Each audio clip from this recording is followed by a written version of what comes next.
요한복음 21장 1절에서 14절 같이 교독하실 때 제가 먼저 읽고 마지막은 함께 읽겠습니다. 그 후에 예수께서 디베랴 호수에서 또 제자들에게 자기를 나타내셨으니 나타내신 일은 이러하니라. 시몬 베드로와 디두모라 하는 도마와 갈릴리 가나 사람 나다나엘과 세베대의 아들들과 또 다른 제자 둘이 함께 있더니 시몬 베드로가 나는 물고기 잡으러 가노라 하니 그들이 우리도 함께 가겠다 하고 나가서 배에 올랐으나 그날 밤에 아무것도 잡지 못하였더니 날이 새어갈 때에 예수께서 바닷가에 서셨으나 제자들이 예수이신 줄 알지 못하는지라. 예수께서 이르시되 얘들아 너희에게 고기가 있느냐 대답하되 없나이다. 이르시되 그물을 배 오른편에 던지라. 그리하면 잡으리라 하시니 이에 던졌더니 물고기가 많아 그물을 들 수 없더라. 예수께서 사랑하시는 그 제자가 베드로에게 이르되 주님이시라 하니 시몬 베드로가 벗고 있다가 주님이라 하는 말을 듣고 겉옷을 두른 후에 바다로 뛰어내리더라.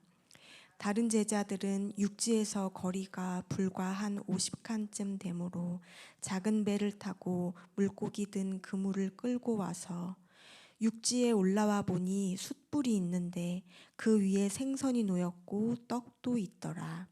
예수께서 이르시되 지금 잡은 생선을 좀 가져오라 하시니 시몬 베드로가 올라가서 그물을 육지에 끌어올리니 가득히 찬 큰 물고기가 153마리라. 이같이 많으나 그물이 찢어지지 아니하였더라. 예수께서 이르시되 와서 조반을 먹으라 하시니 제자들이 주님이신 줄 아는 고로 당신이 누구냐 감히 묻는 자가 없더라.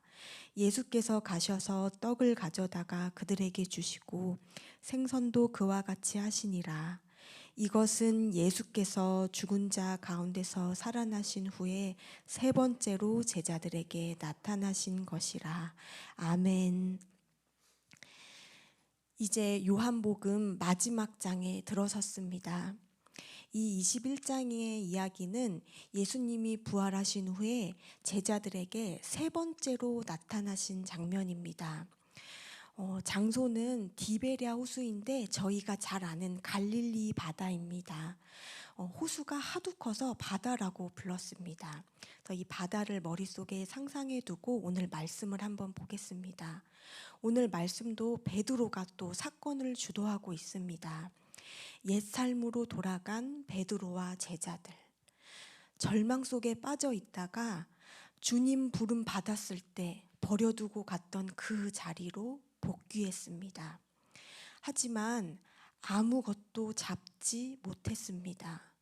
손에 쥐어진 게 아무것도 없었습니다. 그때 예수님인지도 알아보지 못하는 그들에게 예수님이 먼저 말을 건네십니다.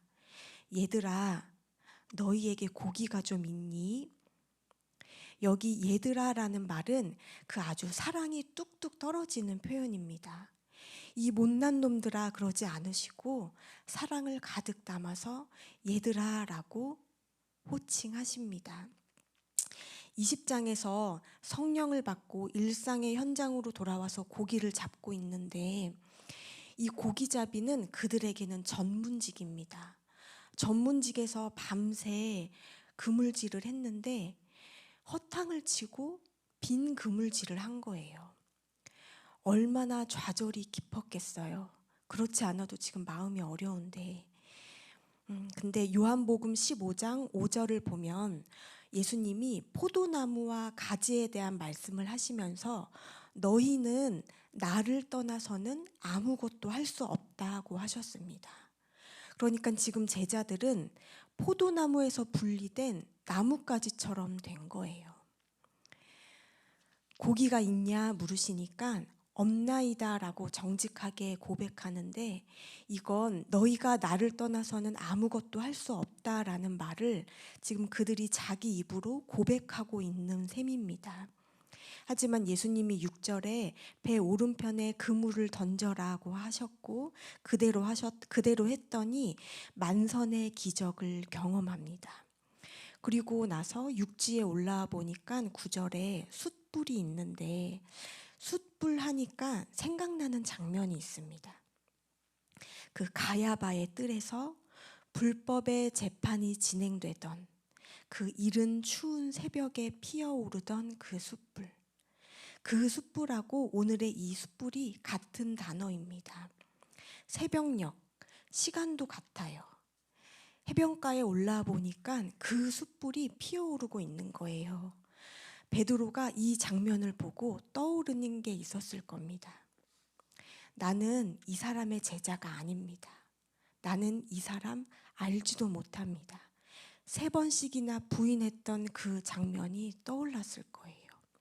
그때 그 숯불이 지금 이 해변가에서 피어오르고 있습니다. 서두에 말씀드렸다시피 오늘 이 21장의 이야기는 예수님이 3번째로 제자들에게 나타나신 장면이에요.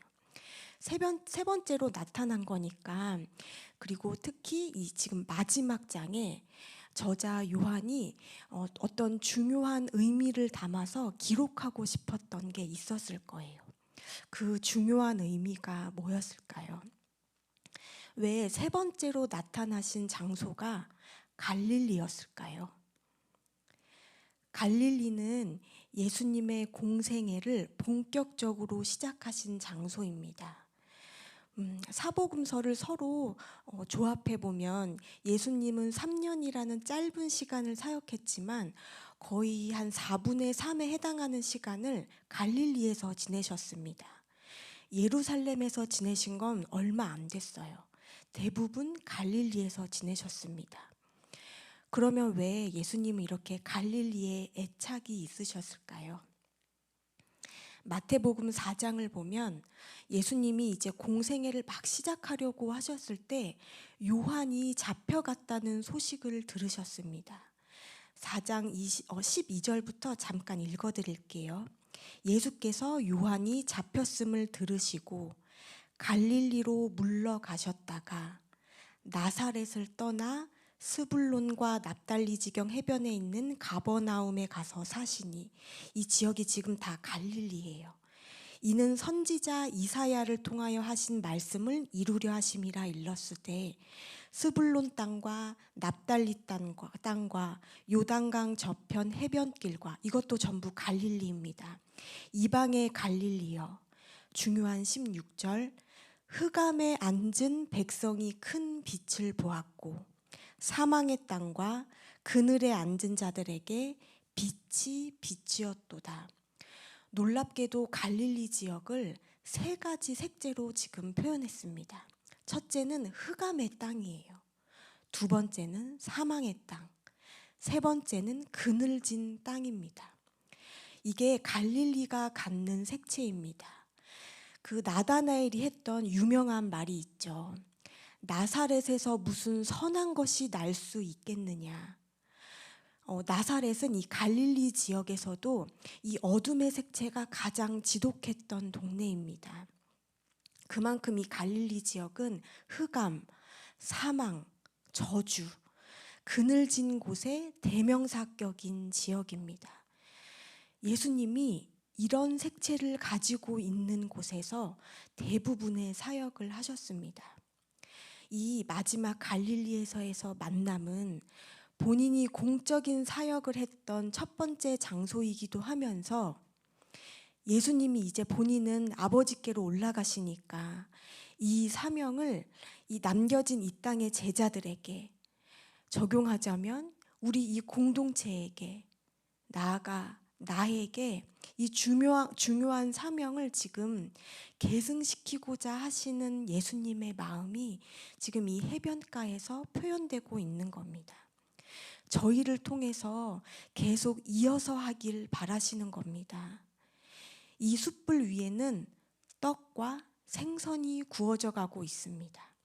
떡을 가리켜서 예수님은 요한복음 6장에 나는 하늘에서 내려온 떡이다 라고 하셨습니다. 세 번째 나타나신 이곳에서의 만남은 내가 생명의 떡으로 와서 이 몸을 주고 많은 이들을 살려낸 것처럼, 얘들아, 너희도 이제 이 갈릴리 같은 세상에 생명의 떡으로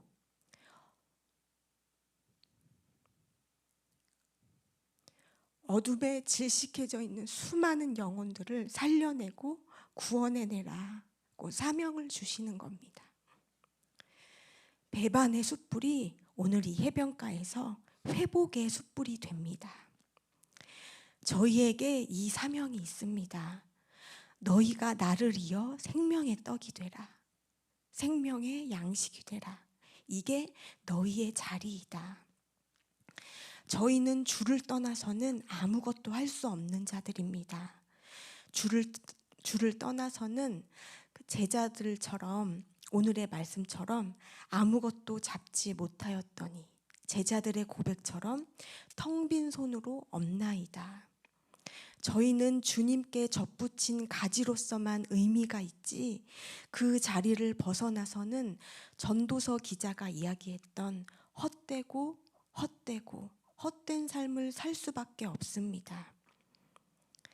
저희 오늘 이 사명을 다시금 붙잡고 저희 일상의 자리에서 낮고 누추하고 아무도 돌아보지 않고 환대받지 못하는 자들에게 나누어 줄 수 있는 것은 나누어 주고, 저희들의 언어, 눈빛, 몸짓 모든 것들을 통해서 그 사랑이 뚝뚝 떨어지는 예수님의 복음을 전하는 저와 여러분 모두가 되시기를 축복합니다. 기도하시겠습니다. 사랑의 하나님, 감사합니다. 저희를 위하여 기꺼이 생명의 양식이 되셔서 갈릴리 땅처럼 죽어가고 흑암으로 그늘진 저희들의 인생을 구원해 주셔서 감사합니다. 저희를 세상의 양식으로 보내신 주님, 주님께서 주신 이 사명의 계승을 깨달았으니 저희도 기꺼이 생명의 떡이 되어 나눔과 전함을 통해 주의 빛과 사랑이 흘러 숨막혀 쓰러져가는 수많은 영혼들이 살아날 수 있게 하옵소서. 예수 그리스도의 이름으로 간절히 기도드립니다. 아멘.